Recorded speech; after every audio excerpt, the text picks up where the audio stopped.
जय श्री कृष्णा। स्वागत है दोस्तों आप सभी का आपके चैनल जी जायसवाल यूट्यूब स्टोरी में। दोस्तों आज हम सुनेंगे महाभारत अर्जुन की प्रतिज्ञा के बारे में।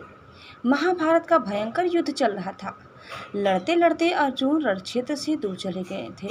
अर्जुन की अनुपस्थिति में पांडवों को पराजित करने के लिए द्रोणाचार्य ने चक्रव्यूह की रचना की।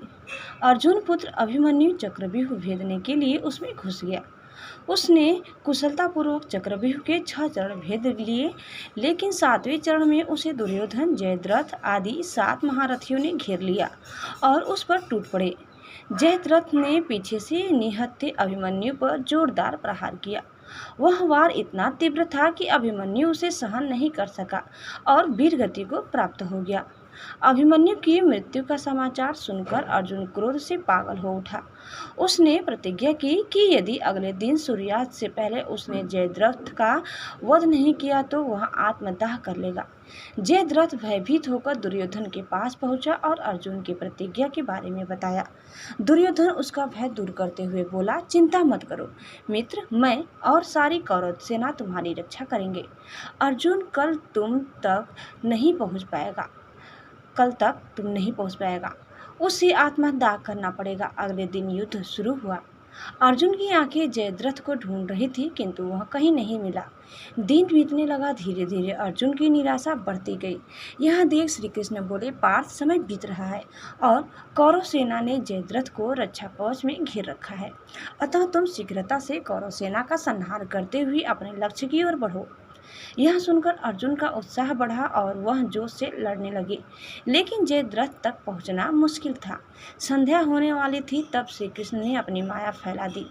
इसके फलस्वरूप सूर्य बादलों में छिप गया और संध्या का भ्रम उत्पन्न हो गया। संध्या हो गई और अब अर्जुन को प्रतिज्ञावश आत्मदाह करना होगा। यह सोचकर जयद्रथ और दुर्योधन खुशी से उछल पड़े। अर्जुन को आत्मदाह करते देखने के लिए जयद्रथ कौरव सेना के आगे आकर अट्टहास करने लगा। जयद्रथ को देखकर श्री कृष्ण बोले, पार्थ, तुम्हारा शत्रु तुम्हारे सामने खड़ा है। उठाओ अपना गांडी और वध कर दो इसका। वह देखो, अभी सूर्यास्त नहीं हुआ है। यह कहकर उन्होंने अपनी माया समेट ली। देखते ही देखते सूर्य बादलों से निकल आया। सबकी दृष्टि आसमान की ओर उठ गई। सूर्य अभी भी चमक रहा था।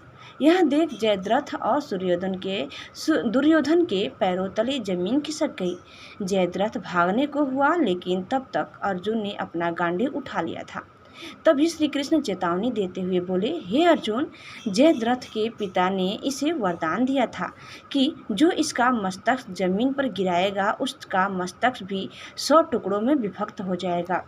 इसीलिए यदि इसका सिर जमीन पर गिरा तो तुम्हारे सिर के भी 100 टुकड़े हो जाएंगे। हे पार्थ, उत्तर दिशा में यहाँ से 100 योजन की दूरी पर जयद्रथ का पिता तप कर रहा है। तुम इसका मस्तक ऐसे काटो कि वह इसके पिता की गोद में जाकर गिरे। अर्जुन ने श्री कृष्ण की चेतावनी ध्यान से सुनी और अपने लक्ष्य की ओर ध्यान कर बाण छोड़ दिया। उस बाण ने जयद्रथ का सिर धड़ से अलग कर दिया और उसे लेकर सीधा जयद्रथ के पिता की गोद में जाकर गिरा। जयद्रथ का पिता चौंक कर उठा तो उसकी गोद में से सिर जमीन पर गिर गया। सिर के जमीन पर गिरते ही उनके सिर के भी 100 टुकड़े हो गए। इस प्रकार अर्जुन की प्रतिज्ञा पूरी हुई। दोस्तों, उम्मीद करते हैं कि आज की हमारी यह कथा आपको जरूर पसंद आई होगी। कैसी लगी कमेंट करके जरूर बताइए और चैनल में नए हैं तो प्लीज़ लाइक, शेयर और सब्सक्राइब करना न भूलें। धन्यवाद। जय श्री कृष्णा, जय श्रीमन नारायण। एक बार प्रेम से बोलिए श्री बांके बिहारी लाल की जय।